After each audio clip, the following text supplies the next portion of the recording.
Evening's meeting with our flag salute, please.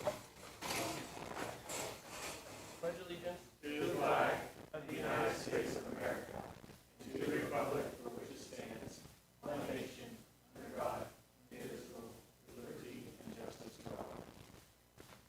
Have a moment of silence, please. Could we please have a roll call? Clifford Adams. Here. Patty Anderson. Here. Carrie Amagos. Here. Wesley Baum. Here. Bob Best. John Burke.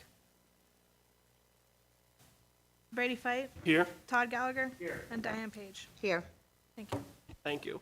Can I have a motion to approve the official meeting minutes from January 19th? So moved. Second. Moved and seconded. Any discussion? All those in favor? Aye. Opposed? Abstention? Motion carries. Do we have any public participation this evening? Seeing none, we'll go into presentations, and Maddie Myers as our student representative.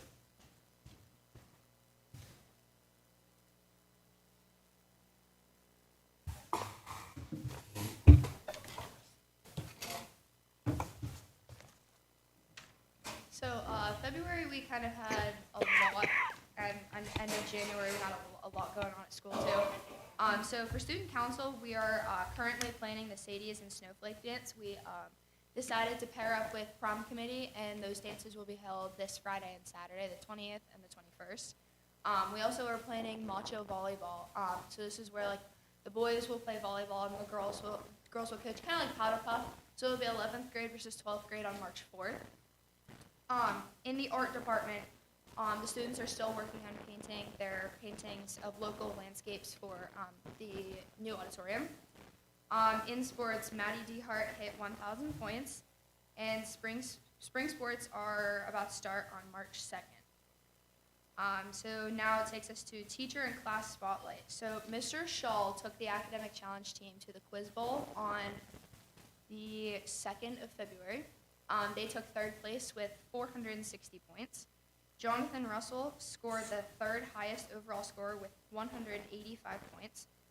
Mrs. Jameson Money took the junior high and senior high teams to compete in the Edge of Extinction at RIU on February 5th. They also took second place in both divisions.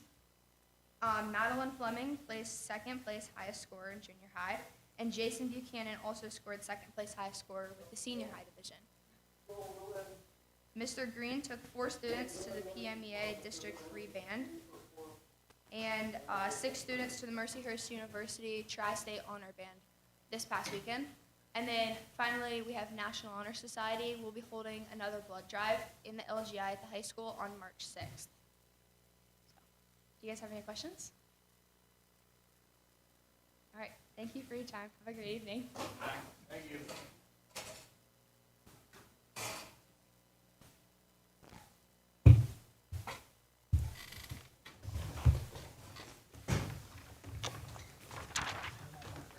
Thank you for that, Maddie.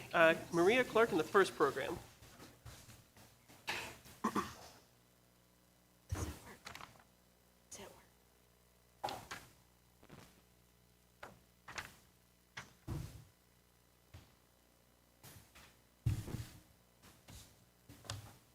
I know it might look silly to you that I'm walking up here with bags and baskets, but that's what I do. That's what we do with the AC Valley First program because there are a lot of materials to use when you're working with little ones. Hi, I know most of you here have known some of you for a very long time, but I just want to give you a little update, and David invited me to share an update, which I think is important that you hear from us because I have some good things to share. The AC Valley Family Center is a family center for child development. Something really special happened in this school district in 1992. And that would be that our school district superintendent, Dr. Patrick Lucas Savage, applied for one of the first Pennsylvania grants for family centers. That was the very first year that Pennsylvania had family centers. And because of that grant application, we have had a family center ever since. The collaboration between the school and the family center has just been amazing. And that tells me a lot about our district and our school board, that you continue to prioritize learning, and that starts at birth. It doesn't start at 5 when they come to kindergarten. It starts at birth. So when we start working with those little ones, and they are learning, and the parents are learning, and they get excited about learning and loving books and things like that, that just betters them for when they do come to kindergarten. We strive to help every child reach their full potential. We strive to help every parent be the best parent that they can be. So we are housed on the second floor of the school, across from the art room here. We have 4 staff. There's myself as a home visitor and director. Chris Mapes, she has been here as long as I have, 33 of the 34 years of the Family Center. Amanda Sherry, she is our full-time home visitor from Nickelville. And Sherry Wolbert, she's my other part-time person. So there's 3 part-time staff and only 1 full-time staff for our itty-bitty Family Center here. We are the second smallest grant in the state of Pennsylvania, but we have a very powerful impact in this district. We see currently 34 families a year. I gave you some literature just so you could see some of our data from last year. Our full enrollment is 34 families a year. When we started, we were 100 families a year. And why is that? Well, over the years, the state has really not put a lot of money into the Family Center line item in the state budget. It's community-based Family Center line item. And recently you may have heard about a lot of increases for Head Start and pre-K counts and childcare. And those are wonderful, but there have not been a lot of increases for family centers. So over the years, we have had to reduce caseload to make it manageable, and there have been a lot more qualifications put on parent educators, so we've had to make the caseload manageable. I do have to say, because of our staff retention, our family retention is very high. Our family retention is 97%, and the state strives for us to keep above 85, and we are always almost full or full. Also, what I'd like to tell you is we do several things. We don't just go into homes and bring a learning activity. We have other things we want to do too. Yes, that parent-child interaction is important. The child development is important. But every 6 months, we screen every child who's enrolled. And we do that because we don't want anyone falling between the cracks. We don't want anybody to have some kind of a delay or some kind of a concern. And if a parent has a concern, it's a concern. And then if we have the concern, then we really try to get them enrolled in early intervention or refer them for an evaluation. We merely do screenings. We are not evaluators. So that enables us to be able to refer families to services that they need. Some children never need that. Some children do need that. And some children actually transition with that referral from early intervention and their work with early intervention into preschool. Maybe it's the IU preschool, maybe it's pre-K counts, maybe it's another preschool, and then they'll transition into kindergarten. But they may go the whole way through with an IEP, which is beautiful, because if they can come into kindergarten with an IEP, issues already identified, goals already identified, it just makes everyone's work here at AC Valley so much easier when they start here. We also have group connections. Every month, we have some kind of group connection. It may be a play group in a park. It may be a family fall fest. It might be an Easter egg hunt. That's our one that's coming up. It's an Easter egg hunt, and it's during the day, and it's for the littles, and it's the most priceless thing ever. It's just great. It gives the families time to come together. It gives children time to be with other children their own age, watching each other, looking at each other, stealing eggs from one another, like the little ones do. We also have weekly play groups. So those are considered group connections. And for the families that decide to come to those, it is hugely beneficial. Getting to talk to staff and other parents and see how other children are developing and have their child developing right along theirs. So then we also do referrals. So I did mention early intervention. That's just one kind of referral. We also do referrals, let's say when we do a health questionnaire and we're checking the child's development or their health, whether or not they've had their well child checks and things like that, we'll talk about, oh, you have concerns about their vision? You have concerns about their hearing? Have they been to a dentist? So we talk a lot about health issues. We make referrals to doctors and dentists and for hearing exams and all kinds of things like that that children need. And then I alluded to transitions a little bit earlier. We do a lot of transitioning. So if we're seeing a child who's coming up on their 3rd birthday and the parent wants them to go to some kind of a preschool, we talk to them about the different preschools in our area. We talk to them about what are the qualifications. We give them the applications. And we do as much hand-holding as possible to get them through that process and get the child transitioned to the next phase. But we don't let them go. We continue to see them while they're in preschool. We can even continue to see children after we've transitioned them to kindergarten. We can be with them for that year in kindergarten and work on any kind of issues, whether it be a communication issue between the teacher and the parents, whether it be a concern about the child's development once they get to school. Do they need a little bit more support? What is it that they need?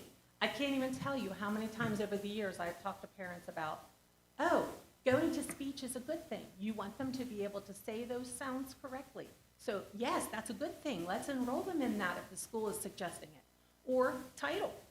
Some parents don't know what title is. So we explain to them, working in these small groups with our reading specialists is only going to help them. So if they qualify for title, if they're struggling, this is a really good thing. And if you're not sure, then I suggest you email the teacher or you talk to someone at the school, because these are programs that can help your child. So we really are a very good connection, and we're a strong connection between the parents and the school. Sometimes their first experiences here in the school are because we're here, and we can bring them in for group activities. And I always offer to my kiddos going into kindergarten, hey, I'll give you a private tour if you would like to come in here, because they might be a little anxious or nervous. So they'll come in and we'll walk around together and they can see the school and see where their classroom's going to be, if it can help ease their fears and anxiety. And I think sometimes it's as much the parents as the kids. We have many outcomes, and the graphic that I shared with you, that's nice. And I jumped up and down when I was able to get this printed out so nicely from the database. I never did it before last year. I finally got it. And that's great information, but what I really want to share with you is information I started collecting in the last 28 years since I've been director. And I just want to throw this number out to you. 42,445. That's the number of home visits that we have done since 1998. 48,000. We've done over 4,000 screenings. So imagine if a child hadn't had some screenings, there could be some concerns when they come to school that haven't been addressed. We have done over 22,000 referrals. Whatever for, WIC, dentist, all kinds of things, going to the library. And we averaged, over the last 28 years, 69 families a year served. So it's a lot of numbers, but I'm very proud to say that this district has, I want to say, like a little golden feather in their cap, and it's the Family Center, because it really does reach a lot of families and a lot of children. We do a lot of interventions, and we do a lot of relationship building. And I know some of you maybe have a classroom background, some of you are an administrator, some of you are out in some other capacity in the world, but the relationships you make along the way with people who you are helping or working with are sometimes more important than what you're actually there for. It's that relationship building. And when we can come alongside parents and share parenting information, and share child development information, and share information about reading, and give them new books every month to instill the love of learning, that almost means more than anything. And I just have to share before I'm done, I love the senior walkthrough. When the seniors do their walk through this building, I try to be here. Because when those children that I visited 18 years ago are walking through the halls in their caps and gowns, I'm whispering to myself, we did it. Because it's you, it's the parents, it's the community, it's the family center, and you'll see those ones that you visited all those years ago wave to you, and it's amazing. It's amazing because that's what we are striving to do. We are striving to get these kids raised up and be successful so they can go out into the world and aspire to be whatever they want to be. So I'm just so happy that we are a part of it, and I'm so thankful to this district for the opportunities that we all have to go out and do those jobs. I do want to share with you just one last little thing that recently we had the opportunity to write another grant. I didn't respond to it. It came out in December, and I was so done. I was so done for the year. I saw that, and I was like, nope, doesn't fit us anyways. It was to help increase enrollment in your program, and it's up to $5,000, and I'm like, yeah, we have good enrollment. I'm not worried about it. The other half of it was, and build capacity. So my TA from the state reaches out, and Ashley says to me, I think you should apply for this grant. And I was like, I don't think it fits us. You were just here for a site visit, and you told us our enrollment's really high, so give it to someone else. She's like, no, I really think you need to think about building capacity. So she was right. She said, I feel like you have a good chance of getting this. So I wrote the grant. David kind of gave me his blessing, hoping the school board would give their blessing. And this capacity building grant, we were approved if it's accepted here. And this capacity building grant will help us to become more visible in the community. I print our brochures. You can probably notice they're not perfect. We might actually be able to pay someone to print some brochures, get some other printed materials out. We might be able to give some bags out at kindergarten registration or any other community event we go to with parenting information, some AC Valley things. You know, we want to be able to be visible. We, on our own, don't have the budget to have anything like that. If we don't get it for free, no one gets anything from us. So it will enable us to maybe even do some signage, which would be great. So in a nutshell, that's kind of like what we've been up to for the last 34 years. It's been busy and it's been great. And I really do look forward. I'm so grateful that we're still in Pennsylvania's budget. We really need more funding, but I'm just still grateful for level funding and grateful to keep this program going. So, does anyone have any questions? Okay. Thank you so much for your attention. Thank you, Maria. Thank you, Maria. Next, we're going to hear from Stephen Mazzaro. Thank you. Good evening. Steve Massaro, President of Massaro Construction Management Services. Thanks for having me here tonight and considering the Massaro Construction Management Services proposal for owner's rep services for your project. A little bit about Massaro Construction Management Services. Massaro Corporation is a builder, general contractor since 1967. In 2004, we saw a need for advisory services helping K-12 school districts with their capital projects and use our builder's mentality to help projects become successful. So that's kind of our mentality is we're here to help, we're here to make a team, we're here to create a good project for your school district. And we're at school districts currently a lot in Western Pennsylvania, Norwin and Bethel Park school districts, working on their projects. Chestnut Ridge and Bedford, Cumberland Valley, kind of in the middle of the state, up at State College Area School District, up in State College, obviously. And we're excited to get involved, should we be fortunate to be voted in tonight, to help this school district with your capital project. And I think you've seen our proposal. And I also wanted to add, too, I saw the live stream of your last meeting, and there was questions about the football field and the parking lot project. And while we're here, those are projects that we could certainly lend our advice and expertise to if needed. So I know that was a question that came up at the meeting a week ago. So I just wanted to offer that. Any questions?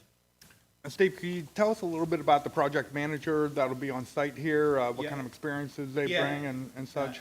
Thank you, Doctor. Nancy Rounsley, she couldn't be here tonight. She's helping her son out of state with something. She wanted to be here. But Nancy's been with Massaro for 15 years. She's a project manager. All she's done is K-12 schoolwork. She's involved with the Norwood School District project right now, and also helping out on Brentwood School District project.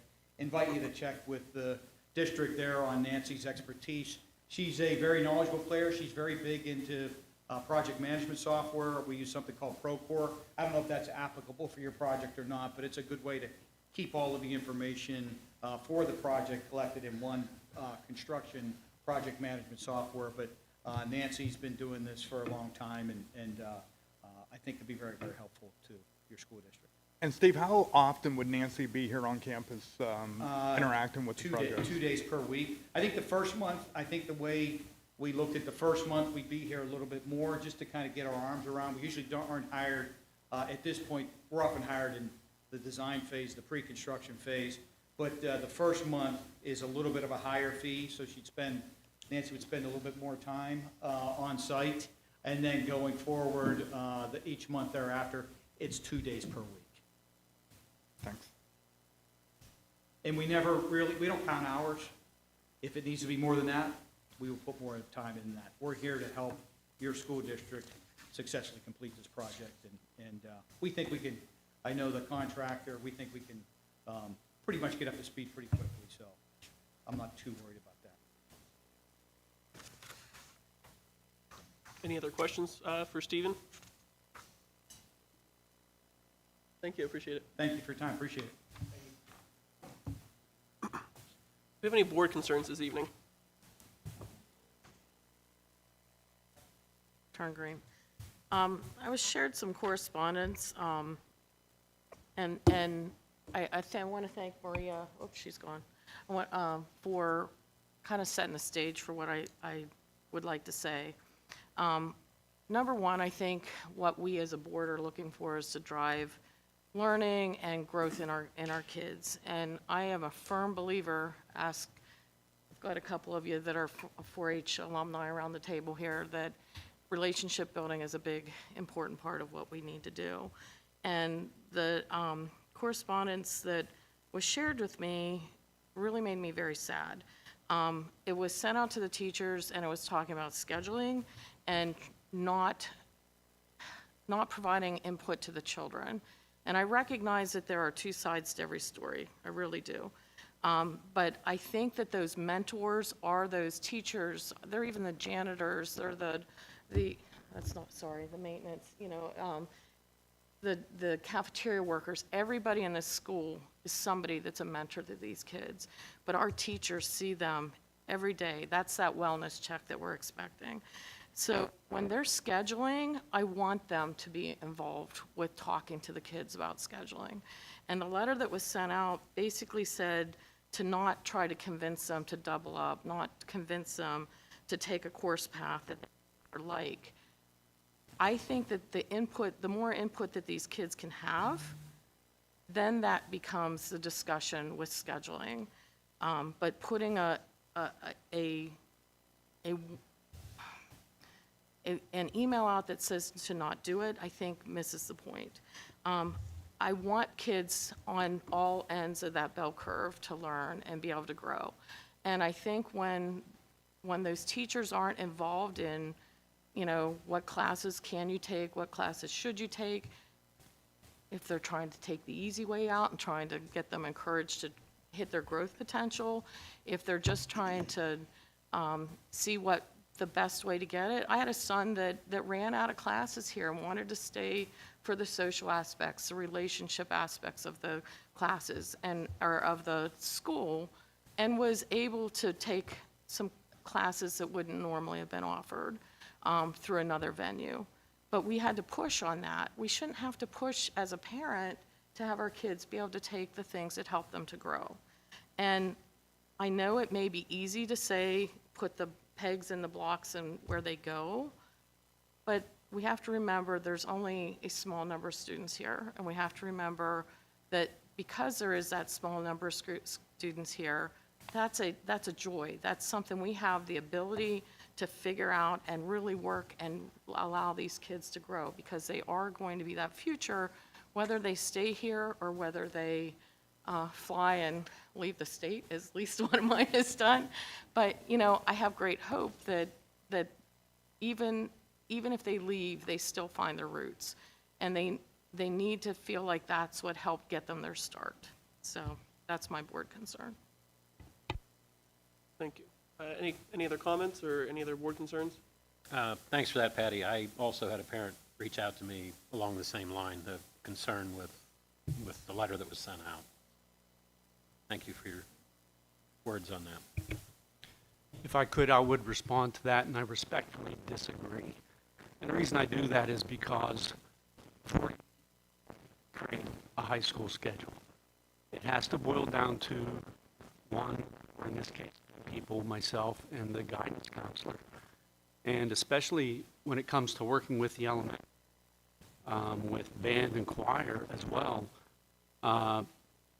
you know, I don't have a single issue with a teacher discussing the benefits of their class, why they think that they, the student could benefit from that class.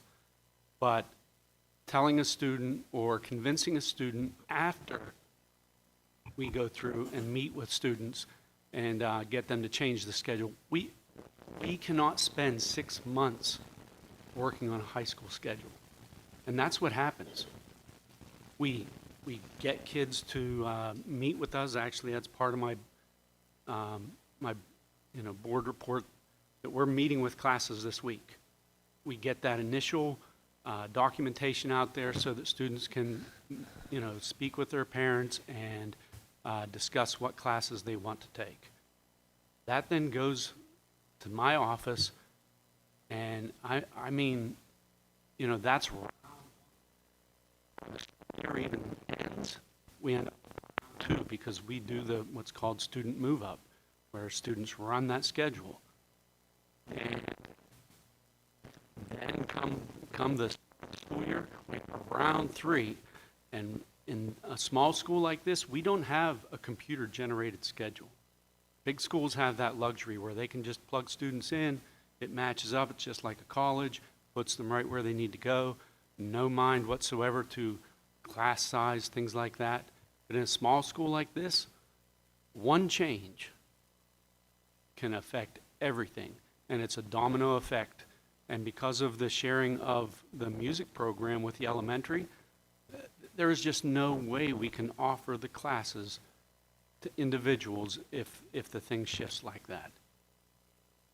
So, again, it's not that I have a problem with teachers talking about the benefits of their class. That's not the problem.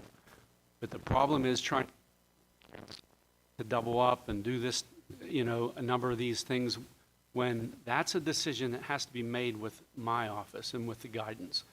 Because you load one class up too much, it empties out another one, and I, have a high regard to the taxpayer too, that we're not going to run classes with one student or 2 students in it. And I remember when your son was in school, and I don't think that you had to push that hard. I wanted your kids to take every class offered and the opportunity to take whatever it is that they wanted. However, we have to be mindful of how that impacts the schedule as well. And I mean, it is a massive undertaking. And to spend 6 months on it is it's just too much. I don't want to take all our time debating, but I do think that you opened a door. If that part is going out to the parents and the teachers now, or parents and the students now, why aren't they having those conversations on the front side of this? So they can see what kids have interest, right? I get that completely. But again, the problem is, teachers have had all year to talk to their kids about opportunities. Is it happening? Evidently not till scheduling comes out, and then they start convincing kids to take classes that just can't fit in their schedule. And to describe how difficult it is, we have kids that go to the Career Center, but kids that are intelligent and also want to take AP classes. Mm-hmm. Well, that's a no-brainer. We have to schedule all the AP classes in the morning. But if we overload that class, and then we have to offer it in the afternoon as well, for other classes, because that shifts a lot of things to the afternoon, it lessens opportunities. Because the teachers, when they talk about their classes and try to convince a kid to do that, they don't think about all the other kids that may want to take that class. We have the numbers. We know, and we try to keep it 15, no more than 20 in a class. But I mean, it throws a wrench into the schedule to where every other year then we're trying to toss a dozen balls in the air and still make it happen. It's very difficult, and it just causes more problems than it solves. But I mean, the teachers meet with students, we have our mentor meetings. Even on the day, I encourage teachers. Some of them don't like the move-up day. They get, 10 minutes of being able to talk to kids, and what I would do, I'd sell my class. This is what you're going to see in the fall whenever you come into my class. I want more to do, but the scheduling is a nightmare when you have everybody's fingers in that mess. It really is very, very difficult. I just want to make sure that the children are getting what they want, because they And should be able to do that. That goal is exactly the same as what my goal. No, Mrs. Logue does the same thing. She, more than anybody, advocates to have a class, even if we only have 3 kids that want to take that class, where I'm a little bit hesitant. I mean, the taxpayer doesn't want to pay a teacher to teach only 3 kids. But the taxpayer might consider a split class that teaches 3 kids at this level in the same subject matter and 2 in another, and double up and flip it back and forth. It's an old one-room schoolroom mentality there, but I get it, but it then I get creates a complaints that, challenge. I'm teaching various levels in one class. I mean, there are 2 edges to this sword. I get it. And in addition, every day I have to have a teacher every period for study hall to be able to cover those students. And every day we try to have somebody assigned for ISS so that we have teachers in there to deal with those kids when they come through. All of those things just make it very difficult, to balance that out. It is an unbelievable task, and it just becomes more difficult when, after we start the progress and the process, that people intervene, and all of a sudden we have a shift in coursework that students want. I mean, if a student loves your class because you're a dynamic teacher and you teach the content in a way that is interesting to them, you're not going to have any problem attracting students, believe me. Mr. Austin, he's one of the people that everybody wants to take his class because he makes it exciting. He kept it interesting and balanced all the things that students love to see. I guess that's where I'll leave it without, if you want to speak to me individually, I would be glad to do that. And I wish teachers that may have revealed those emails or that email to you, instead of complaining to a board member, goes through that chain of command, would come to me first. And likewise, I just want to put this out there. I hope there's no repercussion on the teachers as a result of this coming in this direction, so. There's much more here on that, so that's not a thing. Thank you. Thank you. We do have a swearing in of a new board member this evening as well. Okay. Do you solemnly swear that you will support, obey, and defend the Constitution of the United States and the Constitution of this Commonwealth, and that you will discharge the duties of your office with fidelity? Thank you. Thank you for that. I do. Thanks, Tom. Thank you. Thank you. Unless there's any objection, can I have a motion to take A through K on the consent agenda as one item? Do we need to pull C out?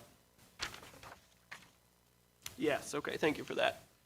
So let's go ahead and vote on A and B. Can I have a motion for A and B, please? So moved. Moved and second, any discussion? All those in favor?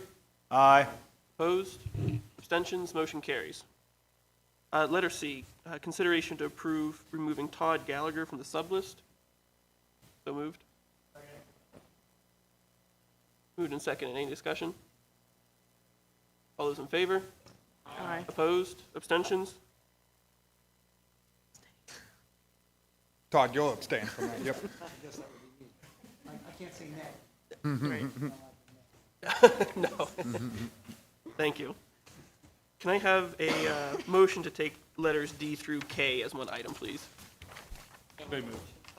Moved and seconded. Any discussion? All those in favor? Aye. Opposed? Abstentions? Motion carries. Patty, can you take us through finance and purchase, please? Sure. My eyes to control here. I'm going to group, I think I'm going to group A through H. And that's to approve the authorization to pay bills for February 2026.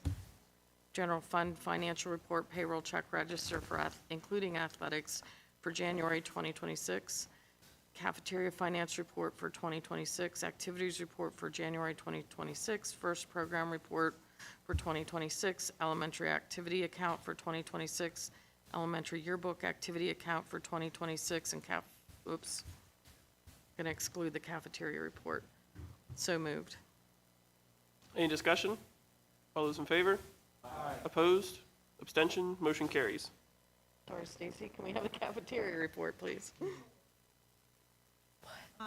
I had to go ahead and reapply for the NSLP and SVP this month due to the snow delays, snow cancellation, days that we missed in January, so I've gone ahead, reapplied for that. It was approved, and those days were added into March. Now, again, at the beginning of March, I will go ahead and have to reapply yet again for the missed breakfast due to the water when, was that Monday? So I will go ahead, reapply for, actually just the school breakfast program and the change in the number of service days that we have. Every time that we miss a breakfast or we miss a day of school, I have to go and reduce the number of days that we serve so that they're on track with, so PDE knows exactly which days we're serving, exactly which days we haven't. Reapply for that each time, but it has been approved, so we're up and running, and then we'll reapply again in March. We had our Super Bowl lunch. It was a huge hit. And we're looking to do another fun lunch day on March 2nd for Read Across America, which is Dr. Tuesday. So we're having like a pop-on-pop chicken bowl and a salmon ham and cheese sandwich and some Grinchy green beans and 1 fish, 2 fish, goldfish. We're gonna have some prizes for the kids and a coloring contest. And then also the week of March 2nd is School Breakfast Week, which we'll be doing the stickers on our breakfast days or certain breakfast items. And the kids will receive a little prize or maybe a certificate for a free ice cream. We'll be doing that with 20 to 25 kids per day through that week. Those are the things that we are gearing up for the month of March. Thank you.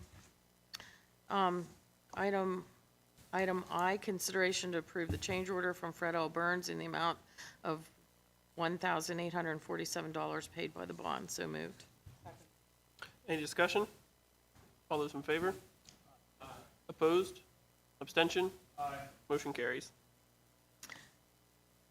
Consideration to approve the quote that includes a 2-year agreement for the innovation course, which includes 3 days of professional development for the course and 2 days for professional development focused on the machine and maker technology for a cost of $16,000 to be paid by the PA Smart Grant. So moved. Discussion? All those in favor? Aye. Opposed? Abstentions? Motion carries.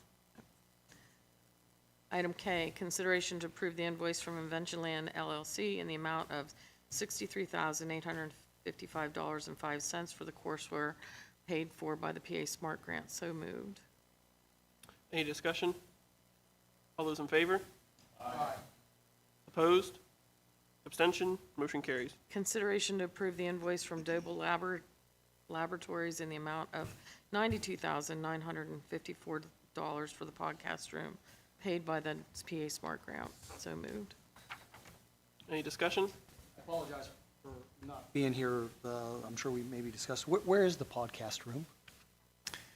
I'll let Mrs. Thurber explain a little bit about the PA Smart Grant and the location of the podcast room. Sure.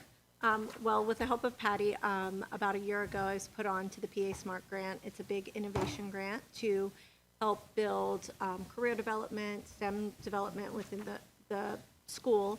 And when David told me that we were starting these capital projects in the auditorium, went ahead and wrote the narrative to partner the PA Smart Grant with the auditorium renovation to hopefully offset some costs and to really build some programming and some resources for the students in that area.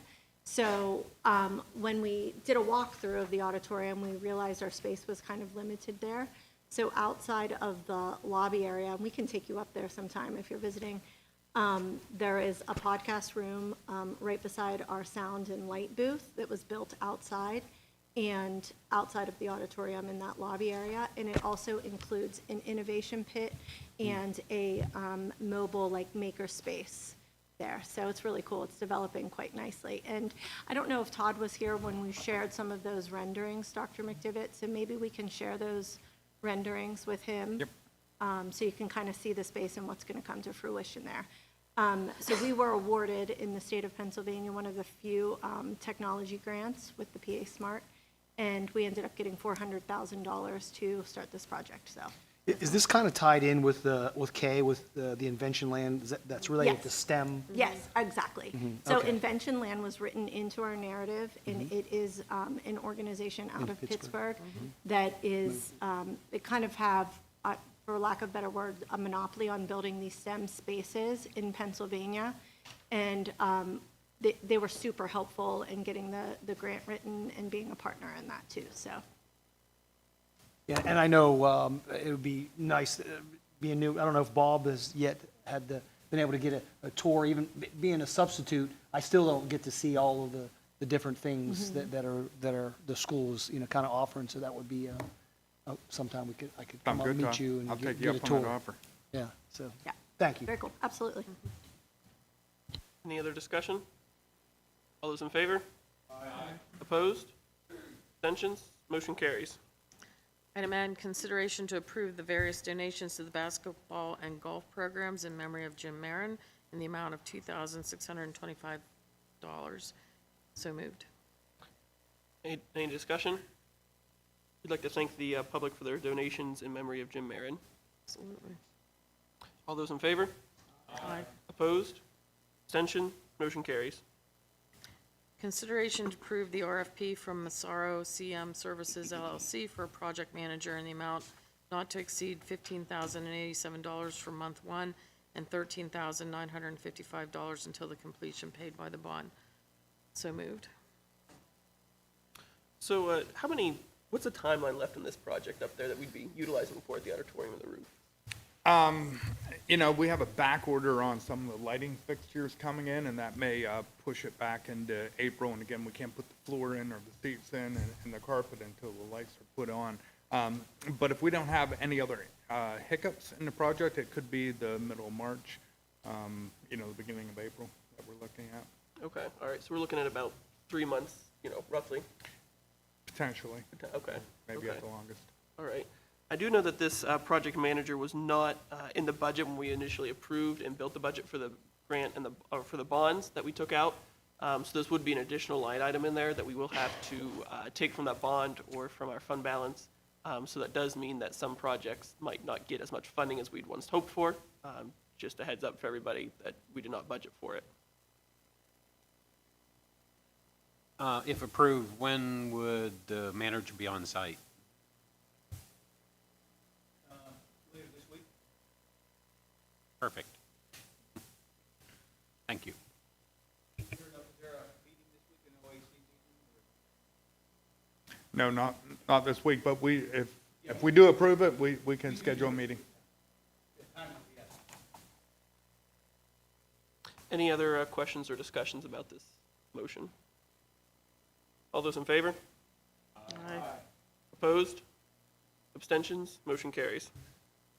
Consideration to approve the IU6 proposed general operating budget for the 2026-2027 school year is attached. So moved. Any discussion? All those in favor? Aye. Opposed? Abstention? Motion carries. Consideration, Oh, okay. Yeah, you are correct, Carrie. Thank you. Okay, thank you for that, Carrie. We have a roll call, please, Sarah. Clifford Adams? Yes or no? Yes. Patty Anderson? Aye. Carrie Almagost? Yes. Wes Baum? Aye. Bob Best? Yes. John Burke? Brady Fight? Yes. Todd Gallagher? Yes. And Diane Page? Yes. Awesome, thank you. Okay. Consideration to approve to attend Beyond the Classroom Thriving as a Professional Educator event at Slippery Rock University on March 16th, 2026, for the cost of $275 split between the district and WIS2. So moved. Any discussion? Just one update, we got invited to go over to SRU. We are anticipating some retirements and some additional needs at the West 2 program as well as the district.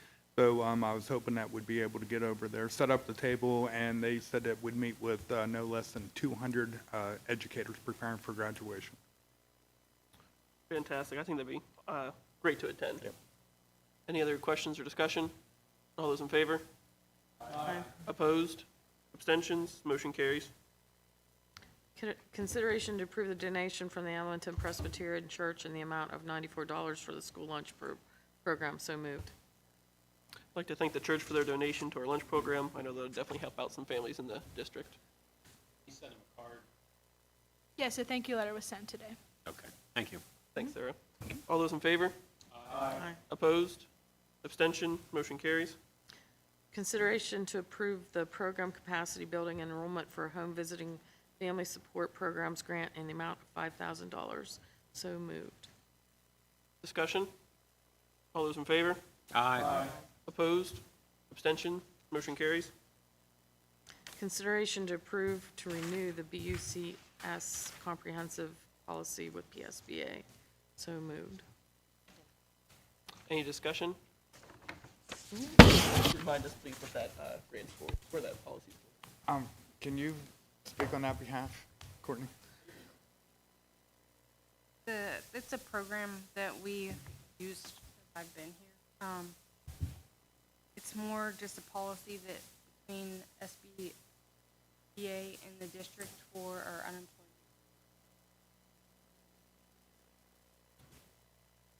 Okay. Basically a protection insurance plan for us if something should happen. Thank you. Any other discussion? All those in favor? Opposed? Abstention? Motion carries. Cliff, can you take us down through personnel, please? Sure. Consideration to accept the letter of retirement from Lori Sherman dated 1/21/26. Lori has been an employee with the district since July of 1996, with her retirement date being August 14th of 2026. So moved. I'd like to thank Lori for her years of service to the district. It'll be greatly missed. Any other questions or comments on that one? Thank you for your years. Thank you, Lori. All those in favor? Aye. Opposed? Abstention? Motion carries. B, consideration to accept the letter of retirement / resignation from Bill Jordan dated 2/5/26. Bill has been with employee of the district since July of 2012, with his retirement date being August 14th of 2026. So moved. I'd like to thank Bill for his years of service at the district as well. All those in favor? Thank you, Bill. Aye. Aye. Opposed? Abstention? Motion carries. Thank you, Bill. Consideration to approve advertising for a principal at the junior/senior high school. So moved. Any discussion? All those in favor? Aye. Opposed? Abstention? Motion carries.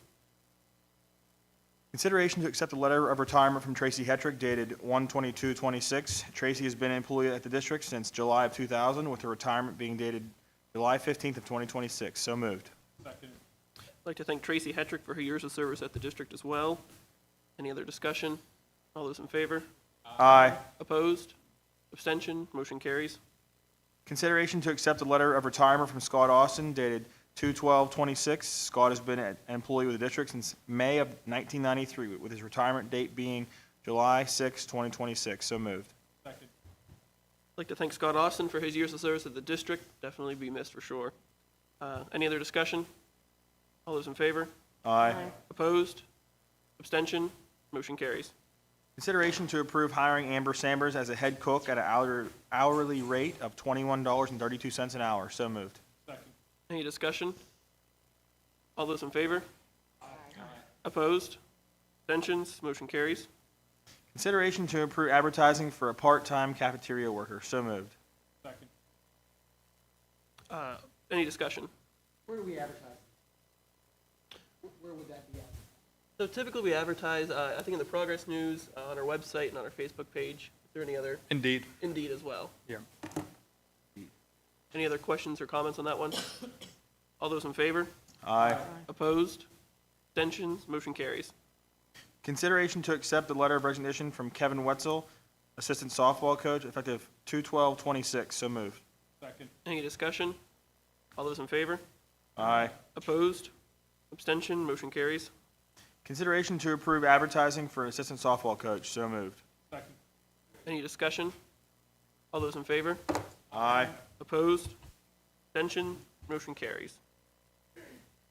Wes, can you take us through instructional services, please? Good evening, everyone. I'd like to start tonight talking about a spelling bee that we held here at the elementary school, and we had kind of hoped to make it a little bit bigger deal than it ended up being, but between the water situation and the weather, we had to cancel and reschedule 3 times. So we did end up holding it on January 28th at 1:30 in the afternoon, and we chose to do that during the school day because we weren't 100% sure if the weather was going to cooperate and would cancel after-school activities, so we thought we'd better get it in because Mrs. Paz, who was sponsoring it, had to have the names that would move on to the regional spelling bee in by that day. So we were worried that if we waited till the evening, it would get canceled and we wouldn't have people to submit for the regional spelling bee. So all that being said, Mrs. Paz did approach me probably late fall, right before Thanksgiving, about having a spelling bee, and I said I thought that was a great idea, and in my days at the elementary, we had spelling bees, and I know that was eons ago, but I thought it was nice to restart that tradition.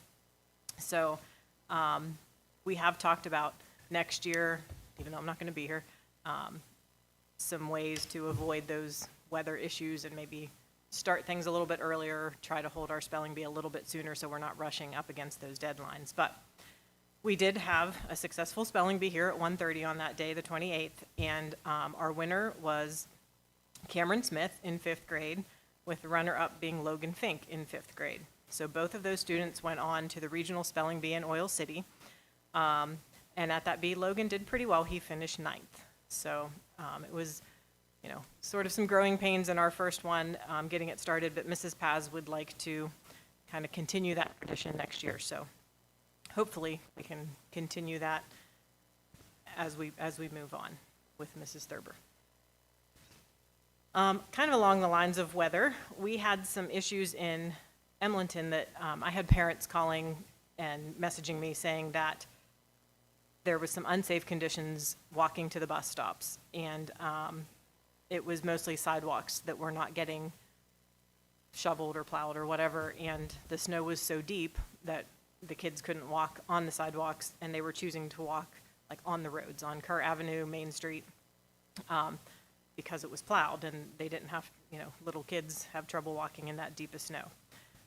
So when I got those messages, I made some calls just to people I know on the fire department and asked what could we do, because I do know, having been on Borough Council in Foxburg, it is the homeowner's responsibility to shovel in front of their own properties. And that enforcing those ordinances takes time and effort, and I needed a solution that was going to get my kids off of the roads, and not wait for that process to happen. So thankfully, we had some people volunteer. So I wanted to acknowledge Emlenton Station 55 Fire Department and Levi Wharton and some of his crew who jumped into action and went out and volunteered their time to get those sidewalks cleared so our kids could walk on the sidewalks safely to their bus stops. Since then, I have spoken to the Mayor, Brad Wagner, about that issue and some possible solutions moving forward. So hopefully we can be proactive in getting that taken care of long-term without having to rely on the goodness of our volunteers, but we do have great communities, so I'm very thankful to those people for keeping our kids safe. And also along the lines of weather and water issues, we did have to dismiss early because of water, and I wanted to bring to light the system that we use here at the elementary for communicating with our families, one of our main systems, which is Class Dojo. Kristen and I had made the decision to make that our universal method of communication because everybody was kind of using different, some email, some remind. And we really saw the benefit of this whenever we had that early dismissal. Because here at the elementary, when we dismiss early, we like to make sure that we have contact with every single family in the building to make sure that that student has someone who knows they're going to be coming home early and they're not locked out of a house, especially in the winter time. So this is only the second time an early dismissal has happened in my 10 years, so it doesn't happen frequently, but the first time it happened, we had everybody in the building making phone call after phone call. This time, we were able to send out Class Dojo messages, ask parents to just respond to the teacher that they got the message, and we still had to make some phone calls because people didn't see the messages or, for whatever reason, but it eliminated a ton of calls, and we were able to do it much more efficiently. So just a little plug for the Class Dojo. We only have about a dozen families who aren't on Class Dojo, so I encourage the elementary families to sign up for that and to continue using that in the future because it is a great way to, get a hold of families quickly when we have those kinds of emergencies. Tomorrow, we have the midpoint of quarter 3, which was supposed to be Friday, but because of our cancellations, was postponed a couple days. So we will put out a message that it is a good time for families to check their student status on the parent portal. And lastly, just another shout out to some community partners for our quarter 2 prizes. And those are the baskets you see behind Dr. McDivitt and Brady. Students earn their Falcon 4 tickets and they put them in the baskets of their choosing. And in quarter 2, one of the prizes was a fancy lunch with the principals.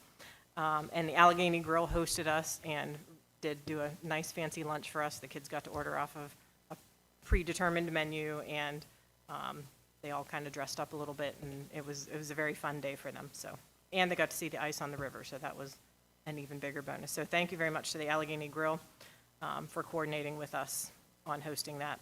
And lastly, with Chapel on the Hill and Karen Farkas. Karen and her crew frequently pamper our staff, and they came in this past week with a hot chocolate bar. Like they set up hot chocolate and all the fixings, and as the teachers came in the morning, they could fix themselves a hot chocolate before work. So many thanks to them for always taking care of our staff. And that's all I have for today.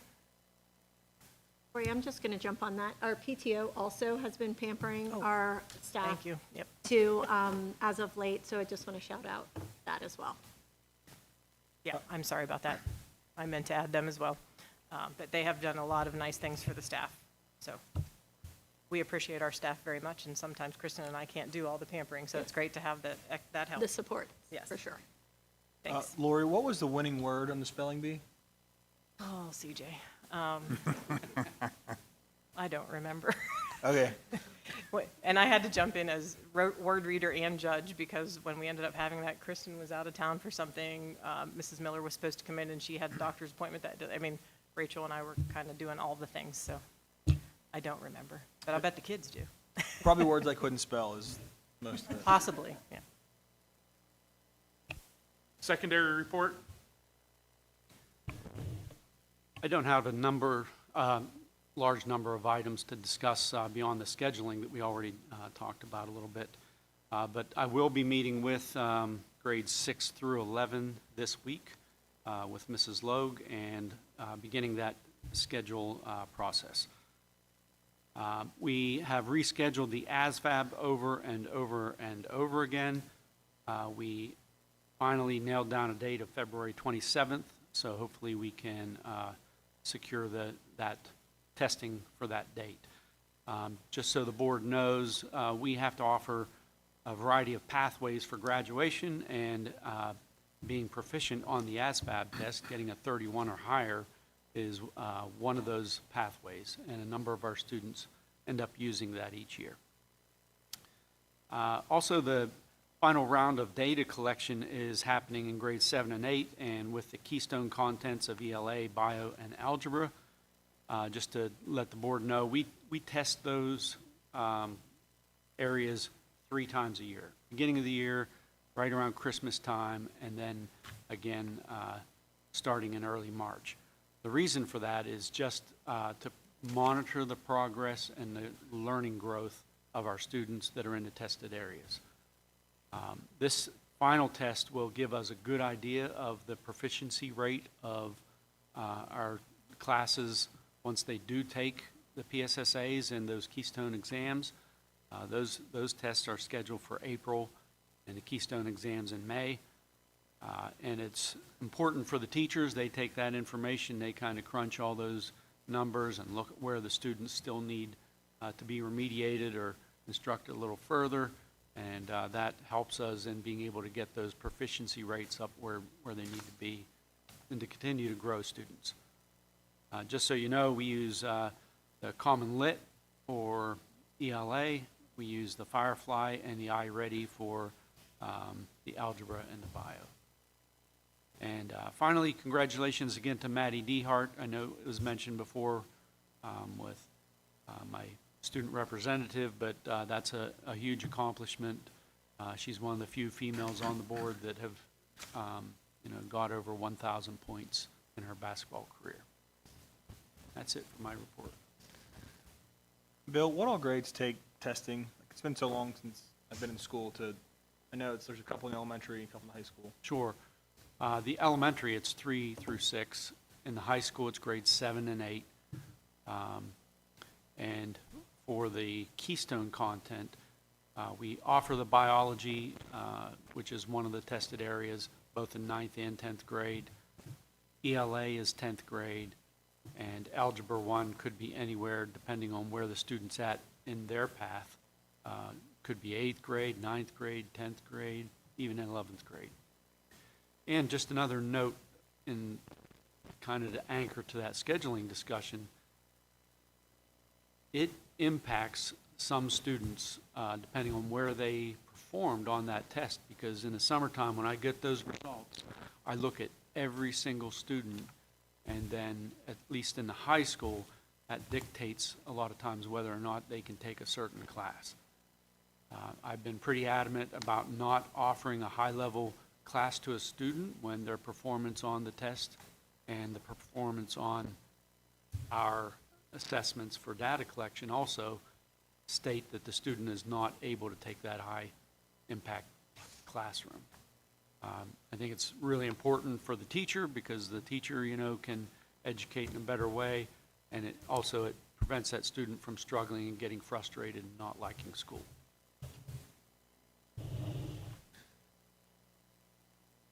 C, academic report. I mean, I could talk about that. I don't think. I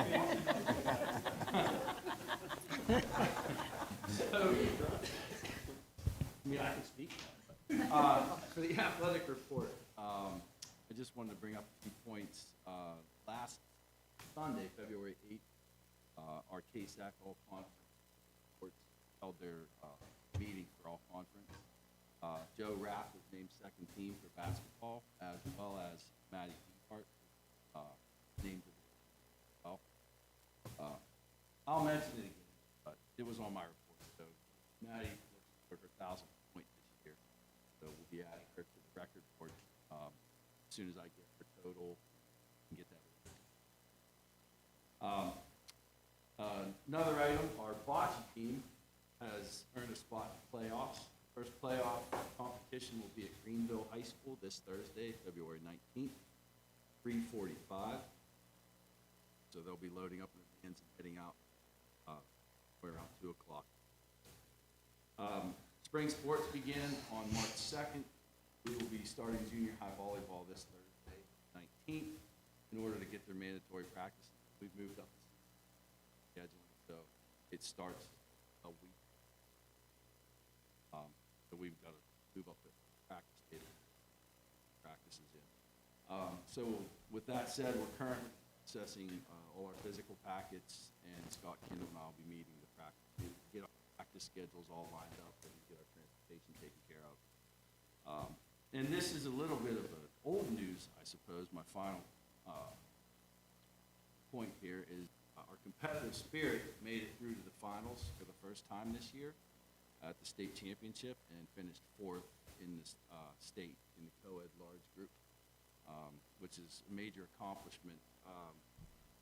I know the first 2 teams were Erie McDowell, 6A school, and Butler, I think also a 6A school. And there was another school from out east of us, but they were all way, way bigger than we were. So for our girls to get down there and accomplish what they did was pretty amazing. So it's old news, but it's still exciting. And that's everything. Thanks. Western Secure Treatment Unit report. Good evening, everyone. Just a few updates. Currently, we have 21 students, 22 current graduates, 3 GED student graduates. I'd like to thank Lisa Evans and Sandy Marwick, 2 of our teachers who have really spent a lot of time working with students with GED. There was quite a few bumps to get it up and started, but our students are flourishing now, and we're also using the IXL program that was recently purchased for remediation for those students, so it's going very well. You may or may not have heard, but we were informed last week that our facility is going to be switched over to an all-female facility. So presently, we have 2 units of 12 male students each, so slowly but surely, I think by the rest of this week, they're going to remove 1 unit of students, and then we're going to keep the other 12. The reason those 12 are going to be kept because basically between now and the next 3 or 4 months, they are going to complete the program. So that's how it was determined that those students were staying. At that point, then they will be either graduating, going home, step down, or to another facility. The reason that we're switching to an all-female facility, BJJS, which is the Bureau of Juvenile Justice Services, informed us that they have 40 female students on the waiting list to be placed and had nowhere to place them. So between BJJS and ROP, that decision was made to switch our facility over since our numbers were low. Just a tentative timeline. Like I said, we're going to reduce from the 2 units to 1 unit this week. In March, we're going to get 1 unit of females, which they're saying is a maximum of 9 students. So we will have females and males in the same facility on different ends. We never cross in the hallway. Everything is very structured. So those students will not see each other or cross each other in the hallway. In April, we will be transitioning the other unit of males out of the building. And then by June, we should have 3 units of 9 females each in the building. So as you know, that's going to make some changes with our curriculum, slowly trying to be, more appropriate course offerings. We're going to have to get a little creative on that. And we've been talking about that. So we're excited. We're going to educate them whether they're male or female. And, the students have really enjoyed education this year. The honor roll, we have more graduates this year, so I anticipate that it'll be the same with the females. But we're excited about the change and ready for some new adventures. Does anyone have any questions? Where do those students go? The males? Yeah. So the males will either, if they complete the program, depending on the judge determines. So they'll either go to a step-down unit, they'll go to another facility, or they'll go home. And some are incarcerated, so they may go to, jail. So the 27, that's the max we're going to get, as far as we know? We can hold 48, so they had anticipated going as high as 32, so 3 units. That's what they had said initially anyway. I'm sure eventually we'll go to a 4th unit, but right now they just said 3. I believe when that facility opened, they started with 40, and they said they didn't want to go in with 40 initially, because it's going to be a big changeover, more so for ROP than us, because they have the residential side, so there is a lot of changes on that side. So I think they wanted to work their way into it. Any other questions? I'll just jump on there real quick. Just so you know, as new members on the board, part of the funding at Westview comes from Title I-D funds too, which is very similar to the Title I funds here in public ed in the main district. And that funding or that allocation is based on enrollment too. So depending on what that looks like for the following year, we will be allocated accordingly. Thank you. We have consideration to approve the 2026-2027 Westview calendar as attached. So moved. Second. Any discussion? All those in favor? Aye. Opposed? Abstention? Motion carries. Federal programs report. I actually don't have any new news on the federal program front. I just wanted to thank Patty. She had just sent a link to me that has, that I began looking There's a lot at. of Yeah, stuff there's a in lot that. of stuff on there with some grants, so I've just begun digging into it and also shared it with Meg because some of that is very pertinent to Westview as well. So we're going to dive a little deeper. That's all. District report. Thank you, Wesley. There's been a flurry of activity in Harrisburg since the governor's budget proposal, and I have a number of different legislative items that I'll share with you this evening. First off being Representative Lee James, representing Crawford and Venango counties. He just got moved to the GOP chair of the House Labor and Industry Committee. In addition to that, I'd like to report on House Bill 2146, which is a change to the agenda and how we prepare that. Right now, we can make modifications to that change within 24 hours, but it has to be voted on, and somewhat of a minor change within the school board. This change would not permit us to make any changes to the school board agenda within 24 hours. And again, just being discussed in Harrisburg. We do have a number of meetings set up with local and state representatives. We are going to have all the local reps at Intermediate Unit Number 6 in March 26, and we'll be discussing various aspects of the budget and items that impact Clarion County. And then we're also going into Harrisburg on May 5th to support our legislative committee, as well as PASBO, PASA, and the Northwest Summit. So there should be quite a bit of a turnout. Other news, Governor Shapiro did make a recommendation to pass a cell phone ban, and there's a little bit of discussion about legislation and where that may go further on in my report. He doesn't want a cell phone at all in the school from bell to bell, with various different aspects tied into that. Keep in mind that the proposal that Governor Shapiro presented is very friendly for education. He's definitely an advocate. That comes 83 days after our last $50.1 billion state budget that was 4 months late. And there is a lot of discussion in Harrisburg, and it's an election year, and notoriously the budget does get passed on time, but there's not bipartisan support with that budget that he proposed. In addition to that, there's House Bill 1706, which is mental awareness, and basically is trying to be more transparent with parents, guardians, and coaches about student athletes that may be having mental distress, mental health illnesses, and other related issues, and various communication that will be set forth by Pennsylvania Department of Education. There's also House Bill 2152, which makes a change to the start date for secondary schools, pushing it back to no earlier than 8:30 a.m., which was a discussion that we had last year at this time. I'm not sure if that'll go anywhere or not. The Senate came out with Senate Bill 1014. It was passed 46-1 as far as the cell phone ban. It's stuck in the House right now, and we're getting word that it's not going to come out of the House, so there may be revisions tied to that.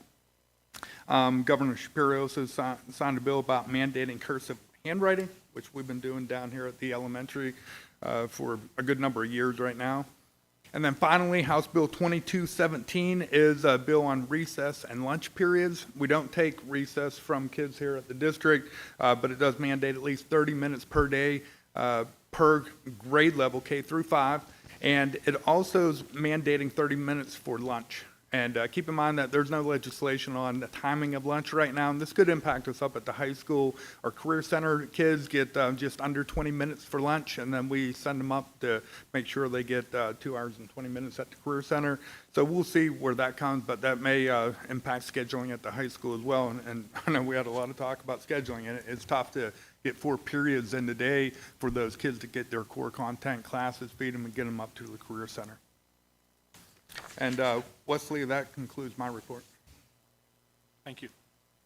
Discussion related to the 2026-2027 district calendar as attached. Yeah, we won't vote on that this evening. We're still working with the Career Center to try to line it up as much as we can with that calendar up there. So hopefully in March, we'll have that calendar ready to be approved. Consideration to approve the Allegheny Clarion Valley School District Boil Water Advisory. Administrator quick reference guide. So moved. Any discussion on that?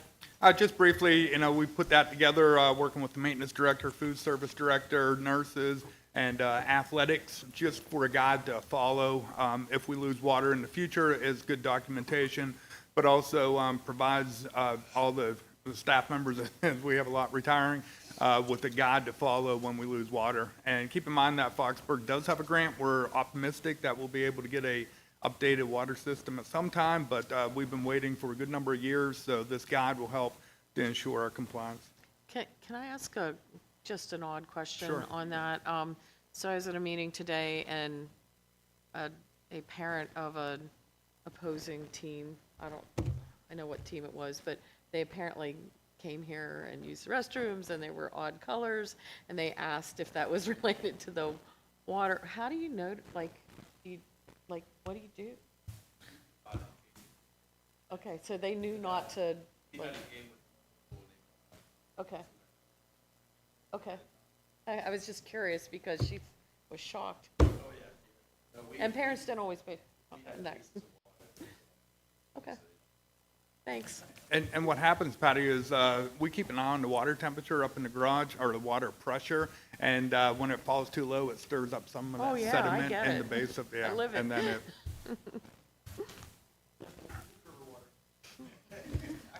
it. Yeah, that one's a well.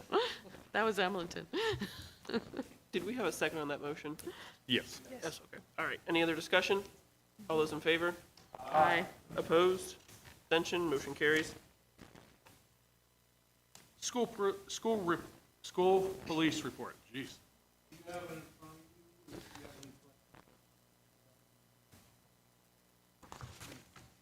Special education report. Hi, good evening. I wanted to start off with, we just had our early intervention meetings, which is coming from our preschool of any student receiving supports. We had 10 students for those meetings, and several of those students are projected to have very intense support, including a full-time autistic support program coming up. So it's within conversation with our staff and what we can do to support those students here in our district. Kind of adding to our layer of scheduling conversations this evening, we are also meeting with our case managers to project the level of support for those students as well. So at the high school, we offer co-taught classes. We also offer learning support, life skills, autistic support, and we have our emotional support program up at the high school. So there's a variety of different levels. Dr. Jordan and Ms. Logan and I are meeting on Thursday to kind of add that layer to that scheduling nightmare and making sure that our students are in compliance with the right amount of level of support for special education. And then elementary will be following that as we kind of figure out where to put our special education students and make sure they have the right level of support. Extended school year, we are in the process of making sure that the students that are eligible for extended school year, we will be hosting that July 6th through July 30th. We do that Monday through Thursday, 8 to 11. And those are students who have any type of regression or recruitment. We usually use our Christmas break over that and do our progress monitoring to make sure that if there's any dips in their regression, that they would qualify for extended school year, or they're in any type of targeted group. In front of you, we did create a flyer for our work program. The work program was new this year. We I had mentioned that in previous board meetings, but we have 3 students that we would call extended students, right? So students who are beyond their year of 12th grade. In the state of Pennsylvania, here we are, they're eligible to receive services up to 22 years old. So we developed a program early on for those students that really focused on work readiness skills. And you can see that there's a variety of different community members that allowed our students to go in and get, on-hand skill sets. So one, we wanted to thank those partners. We are still always looking for new ones, so if you have a suggestion, please let us know. One of our students also just recently accepted his diploma, and that can look different for every student here at AC Valley, but has met his goals and now working with supports coordination, which is similar to OVR. The student was not eligible for competitive employment, so supports coordination will come in for like adult living transition programs and help the family kind of transition to the next step for them. And then our facility, West 2, we are being audited tomorrow. Our cyclical monitoring is tomorrow morning. So I think I gave you last week, our last board meeting, the FSA. So we did have to go through a variety of questions to make sure we are in compliance. There's a file review of 10 students. If we have 10 students still there tomorrow, no. But our 10 students will be file reviewed and make sure that we're in compliance with any type of our IEPs. And just on a note, and I know Meg kind of said this, but it doesn't really matter if there are men or women, but we do our best there, and it's one of the best programs around. So I'll report next board meeting on how that audit goes for us. There may be corrections, and then we just have a timeline to correct them there and move forward. For me, it was a great learning experience. It was my first FSA that I did, so it'll help here at the district level too as we continue with our procedures. Any questions? Thank you. Thank you. Bob, can you do policy for us, please? Any consideration for the second reading policy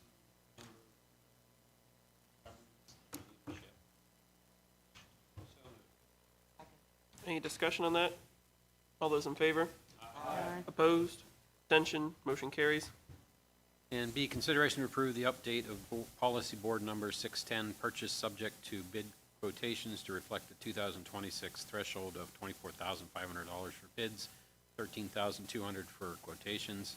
Also, the micro purchase threshold MPT at 48 CFR 2.101 has increased to $15,000, and the simplified acquisition threshold SAT has increased to $350,000 in addition. Attachment to board policy number 626, federal fiscal compliance for the same. That's a mouthful, so moved. Thank you. Any discussion on that one? With the first two, the 24 and the 13, that was just raised just a little bit, right? Yeah, that's A correct. couple thousand or $1,500. Yeah. Any other comments on that one? All those in favor? Aye. Opposed? Objections? Motion carries. Diane, can you do facilities for us, please? We have a maintenance report. Good evening. Up at the high school, we were able to update the cooling system for the server room. That unit keeps that temperature down in there. With servers running, causing heat, it does get in excess of 80 degrees. So we're able to get that updated with a different cooling system that's working. We changed a couple parking lot lights out on the back parking lot kind of near the track just to kind of get that area lit up a little bit more. Not much down at the elementary, but I did just want to touch base on out front here. We kind of put that project on hold for the drop-off area. Just kind of moving forward this summer, try to keep in mind that we do need to fix some sidewalks. They've kind of been an issue for the past 3 years roughly. I've been just trying to patch them, kind of get us through, till we get this project, and we kind of lumped it with the front project. So I kind of spoke with David just to make sure he was aware and maybe try to chip away at that, through the summer. We kind of had a certain amount of money in the bond to fix some of the sidewalk, mainly damaged areas have just kind of cracked or deteriorated over the years. And there is a couple catch boxes that are going to need attention sooner than later.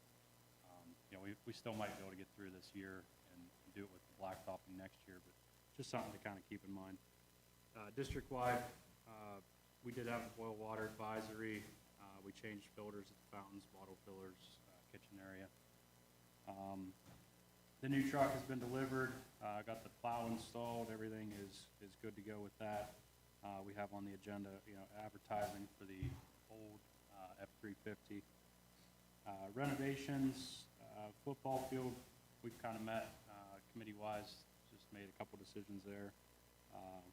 Auditorium renovation, they're finalizing the electrical work. I think there's going to be potentially another change order just for some additional conduits and changing some boxes. We'll see what happens with that. Majority of the painting has been done. They'll still have to touch up the conduit and boxes that they're going to add once that's all complete. Track renovation is still pretty much at a standstill, obviously with the weather, but they do need to come back in and do just a little bit of touch-up milling before they put that final coating on.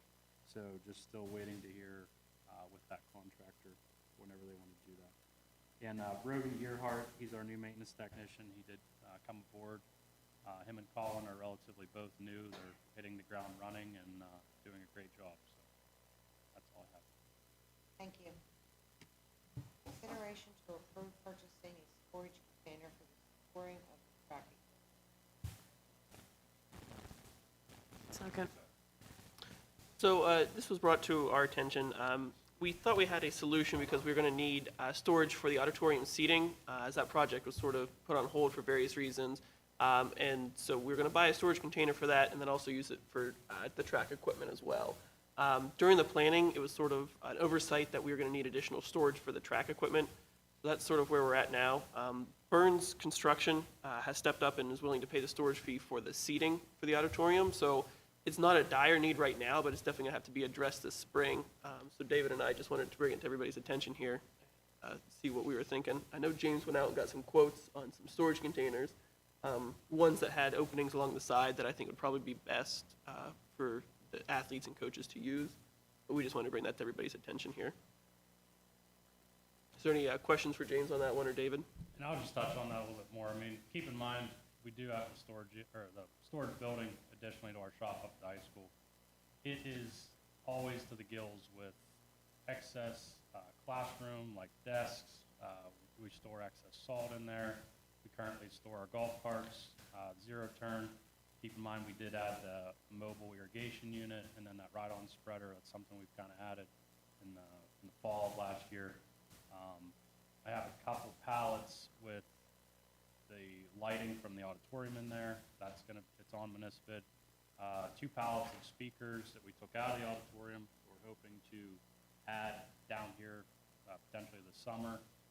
The spreader for anti-skid in the wintertime is stored in there. Our leaf vac for fall cleanup is in there.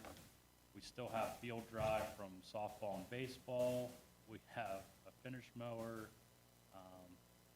It is full, yes. We try to keep a window in there just to put stuff. And then on top of that, I failed to mention the track mats. We've always kept those inside in the off season, once track's over, just to keep them dry, keep them out of the weather.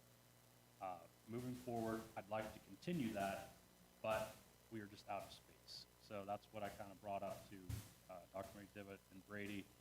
Once the seating issue kind of came rise, that, hey, in the future we could use this, we would get some type of storage, whether it's a container, or potentially like another small building or just something, but at least a shipping container of that size, preferably a 40-footer would work. I expect multi-doors on the side, just that way if you have something in the front, you don't have to clean the whole thing out to get, the hurdles or, potentially even football. We do have a small shed back by the track now. It's kind of track, football, they both kind of share it. Again, it is full. We're bringing more hurdles on too with the bond, so keep in mind we're going to have to keep those in somewhere. So if there's any other questions. This item wasn't in the original bond projection and budget, so it is another line item that we're going to have to add either with the bond or from our fund balance as well. But I We put think this on there's- hold for a couple months? Yeah, we can discuss it. But I think there's a little excess with the track budget of what we had figured and what we're gonna spend. So keep in mind, there is some wiggle room. You know, it's not a lot of money, but Is there any way we can like compartmentalize that storage for, I'm assuming that where we keep the track mats right now is. no, it's just a dry storage whole building that we have right now. I wonder if the idea of pulling.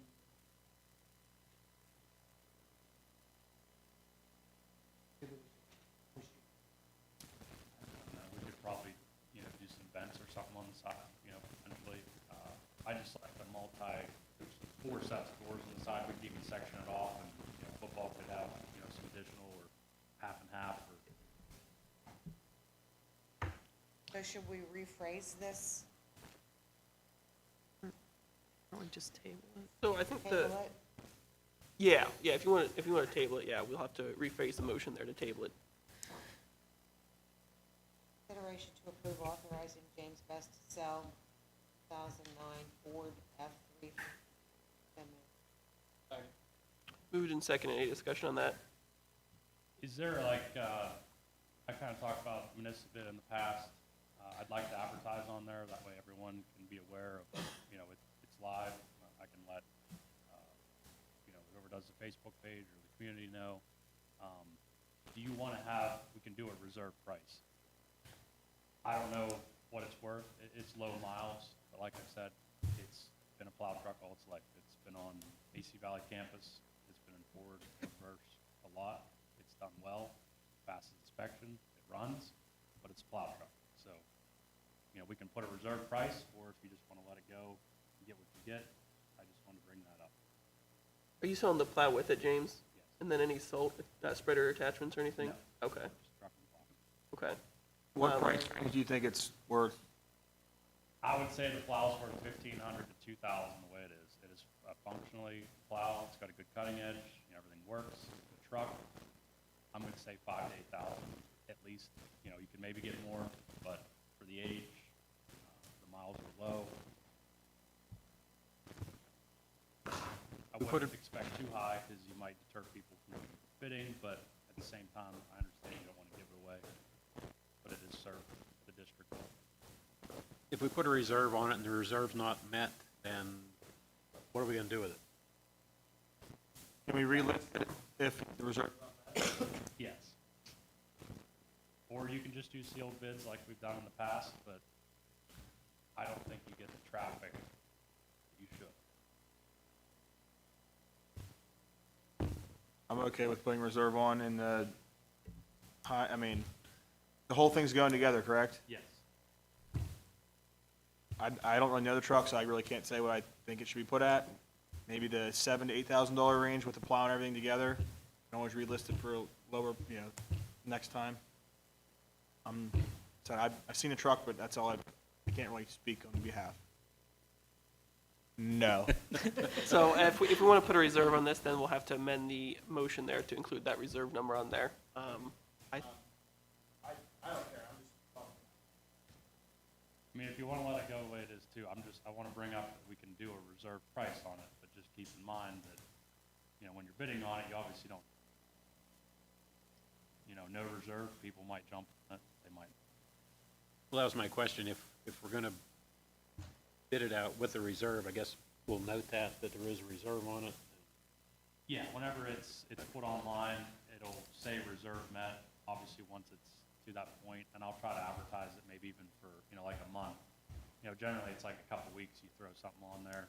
The bidding all happens, you know, the last day, the last couple hours, generally, you know, if anyone's done like an auction online. I think the timing of it's good right now. Municipal bid is very popular among school districts in Pennsylvania. So I should add that to, with a reserve? Yeah, yeah. The consideration to approve authorizing James Best to sell the 2009 Ford F-350. So moved. Second. Moved and second. Any other discussion? All those in favor? Aye. Opposed? Abstention? Motion carries. Todd, can you take us through transportation, please? A, consideration to approve the request from Myers Transport to add Diane Conway, pending receipt of all appropriate paperwork and interview with the administration as a driver. So moved. Second. Moved and second, any discussion? All those in favor? Aye. Opposed? Abstention, motion carries.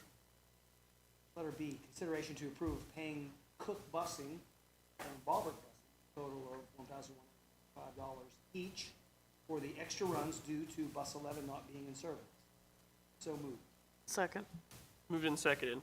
So this is going to be in lieu of a bus that was not able to run due for personal reasons.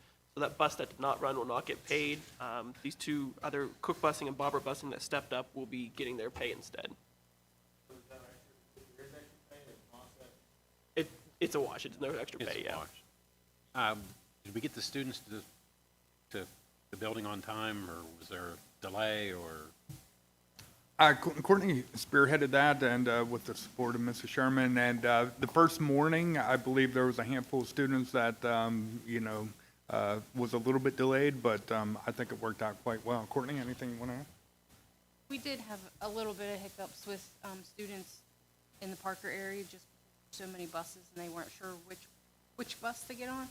But it was just that first day, we had a little bit of hiccups and things, but other than that, those buses run pretty close together in that area, so we didn't have any. Thank you. Any other discussion on that? All those in favor? Aye. Opposed? Abstention? Motion carries. Cliff, Brady? Yes. I'm sorry to interrupt, but. Nope, you're good. On letter A, I believe it's Danielle Conway, not Diane. No? Oh, sorry. Okay. All right, not a Just problem. wanted to be sure. Not a problem. Not doubting you, Courtney. Cliff, can you do miscellaneous for us, please? Yeah, Career Center report. So we met last week there. We are going to be hiring for a full-time automotive technology instructor. So if you know anybody from the career field that's looking to come into the classroom with great health benefits and great benefits all around, please send them up to the Career Center there. We have found a director, and we have hired Robson Tobin. He's a principal over at CL School District. He has spearheaded the Lion Manufacturing Program over there. So with his experience with that, we feel Rob's going to be a great fit over at the Career Center there. I've known Rob for a number of years, and I think he's going to be a great candidate over there at the Career Center for our next director.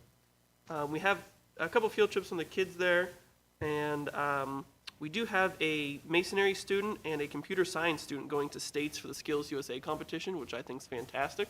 That's going to be held in Hershey, I do believe. So kudos to those kids there.